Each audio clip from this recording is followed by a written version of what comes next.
మీరు సర్టిఫికేట్ల గురించి మాట్లాడారు సార్. అంతమందికి బీపీఈడి లేకుండా సార్ ఫిజికల్ ఎడ్యుకేషన్ ఎస్ఐకి సంబంధించి బీఈ జాబ్స్ ఇచ్చున్నారు సార్.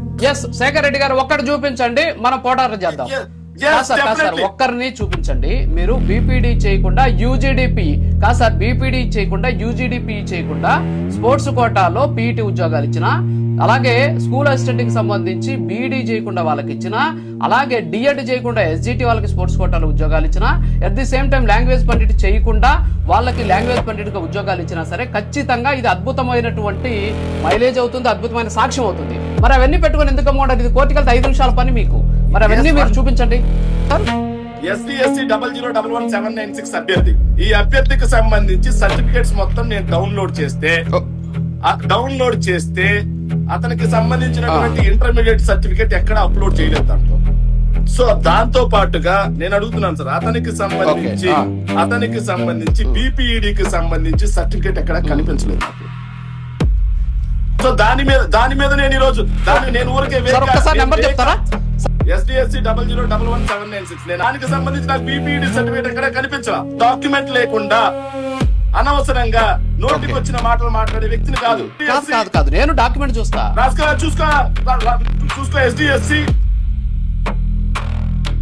SDSC 00117996 మీరు చెప్పినటువంటి ఇష్యూ ఏదైతే ఉందో ఇది అందులో డాక్యుమెంట్లు అప్లోడ్ చేయలేదు.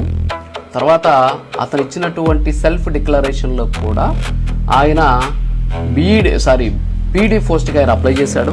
కానీ మీరు చెప్పినట్టు ఎక్కడ ఆయన బీపీడీ కానీ యూజీడీపీ చేసినట్టు కానీ లేదు. ఇది 100% పక్కా. ఖచ్చితంగా ఈ డాక్యుమెంట్ మీద మీరు పోరాటం చేయండి. 100% అక్కడ ఉన్నటువంటి ఏదైతే నోటిఫికేషన్కి అగైనిస్ట్గా వచ్చినటువంటి ఒక ఉద్యోగంగానే ప్రస్తుతం ఉన్నటువంటి అందుబాటులో ఉన్నటువంటి అంశాన్ని బట్టి అర్థమవుతుంది. సో దీని మీద ఖచ్చితంగా క్లారిటీ తీసుకోవాలి. ఎందుకంటే నిజమైన అభ్యర్థులకు మాత్రమే ఉద్యోగాలు రావాలి. స్కామ్ రాజకీయాల పక్కన పెట్టేస్తే అతను స్పోర్ట్స్ ఆడినంత మాత్రాన విద్యార్హత లేకుండా ఉద్యోగాలు ఇచ్చేదానికి లేదు. సో మీరు చెప్పినటువంటి కేసు 100% అది మీరు చెప్పింది 100% వాస్తవం. నేను కూడా చెక్ చేశాను. ఎక్కడ కూడా అతను బీపీడీ కానీ యూజీడీపీ కానీ చేసినట్టు సర్టిఫికేట్లో లేదు, అప్లికేషన్లో లేదు, సెల్ఫ్ డిక్లరేషన్ లో కూడా లేదు. సో ఖచ్చితంగా మీరు ఆ అంశానికి సంబంధించి మీరు ప్రయత్నం చేయండి. సో ఇది ఒక డాక్యుమెంట్ సార్. రాత్రి నేను 1 గంట దాకా కూర్చుంటే నాకు దొరికిన 6 డాక్యుమెంట్ సార్. సో వీటి మీద మొత్తం మీద సార్ వెరీ క్లియర్ గా నేను చెప్తున్నా, నేను ఇది ఒక్కదాన్ని పట్టుకుని వెళ్ళాను సార్. నేను ఆర్టీఐ కూడా వేస్తాను. మీరు చెప్పిన డాక్యుమెంట్, అందుకే నేను నెంబర్ అడిగా. ఎందుకంటే నేను కూడా సెర్చ్ చేయాలి. ఎందుకంటే ఇప్పుడు మీరు మాట్లాడేసి వెళ్ళిపోతారు. సో మీరు మాట్లాడేసి వెళ్ళిపోయారు, మొత్తం అక్రమాలు అవినీతి అని చెప్పాల్సిన అవసరం లేదు. ఖచ్చితంగా ఇక్కడ ఉందా లేదా, అది వాస్తవమా కాదా అని చెప్పాల్సిన బాధ్యత నా మీద ఉంది. అది వాస్తవం కానప్పుడు వాస్తవం కాదు అని చెప్పా.